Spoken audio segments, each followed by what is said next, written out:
നന്നായിട്ടൊന്ന് മിക്സ് ആക്കാം. കറിവേപ്പിലയും കൂടെ ഫ്രൈ ചെയ്ത് ചേർത്തിരിക്കുകയാണ്.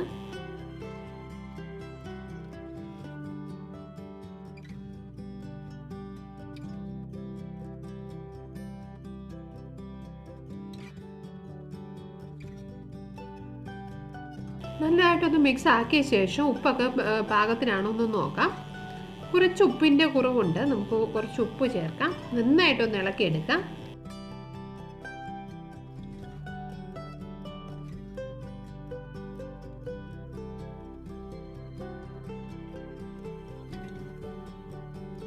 എരിവ് അല്പം കുറവുണ്ട്, അതുകൊണ്ട് 1/2 സ്പൂൺ മുളക് പൊടിയും കൂടെ ചേർത്തിട്ട് നന്നായിട്ടൊന്ന് മിക്സ് ആക്കുകയാണ്.